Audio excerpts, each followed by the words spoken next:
ماؤں کی یہ بھی ذمہ داری ہے کہ اپنے بچوں کو آج جو یہ کلچر ہے کہ موبائل دے کر کے انہیں خاموش کیا جاتا ہے، جس موبائل کے اندر بچوں کا عقیدہ بھی خراب ہوتا، بچوں کا ذہن بھی خراب ہوتا، بچوں کا کیریکٹر بھی متاثر ہوتا، بچوں کی صحت بھی خراب ہوتی۔ اس لیے ان چیزوں سے ہٹا کر کے جس طرح سے بزرگ مائیں قصے کہانیاں سنایا کرتی تھیں، اس طرح سے بچوں کے ذہن کو بدلا جائے۔ ماؤں کی یہ بھی ذمہ داری ہے۔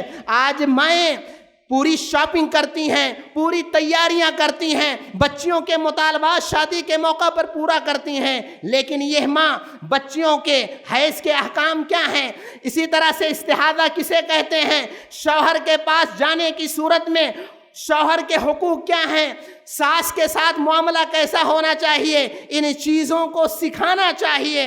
علماء سے اس سلسلے میں جب ہم حج تربیتی قائم کرتے ہیں، شادی سے پہلے ان چیزوں کو سکھانا ضروری ہے، یہ ذہن میں بٹھانا ضروری ہے، ورنہ یہ طلاق کے واقعات، یہ خلا کے واقعات معمولی بات پر ماں کو فون کر کے گھر کے ماحول کو جو خراب کیا جاتا ہے۔ ماؤں کی ذمہ داری ہے کہ بچیوں کو یہ سکھائیں، یہ رشتہ دنیا میں کا بھی ہے، یہ رشتہ آخرت کا بھی ہے۔ شوہر اگر کسی کے لیے سجدہ جائز ہوتا تو شوہر کے لیے جائز ہوتا۔ ان ساری چیزوں کو سکھانا ماں کی ذمہ داری ہے۔ ماؤں کی ذمہ داریوں میں سے ایک ذمہ داری یہ بھی ہے کہ بچوں کو اچھے اخلاق کی عادت ڈلوائیں، یہ بتلائیں کہ ہمارے نبی 10 سال کے سگے بھائی بہنوں کو ایک ساتھ بستر میں سونے کی اجازت نہیں دیتے، لہذا آج جو اختلاط مرد و زن ہے، کو ایجوکیشن ہے، اخلاقی بگاڑ ہے، ان چیزوں سے تنبیہ کرنا ماؤں کی ذمہ داری ہے۔ اسی طرح سے ماؤں کی یہ بھی ذمہ داری ہے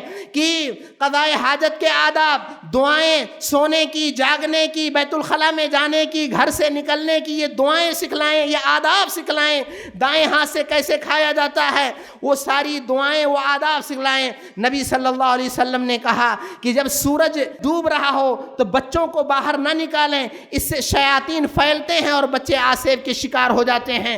دم کیا کرتے تھے معوذتین پڑھ کر کے آپ صلی اللہ علیہ وسلم حسن و حسین پر، اس لیے اس کا بھی احترام کریں۔ مختصر یہ کہ آج جو بچوں کی تربیت غلط ہوتی ہے ان کے کچھ اسباب ہیں، ان میں سے ایک یہ ہے کہ والدین کے قول و فعل میں تضاد ہوتا ہے۔ والدین اپنی غلط حرکتوں کے ساتھ بچوں کے سامنے پیش آتے ہیں جس کا برا اثر ہوتا ہے۔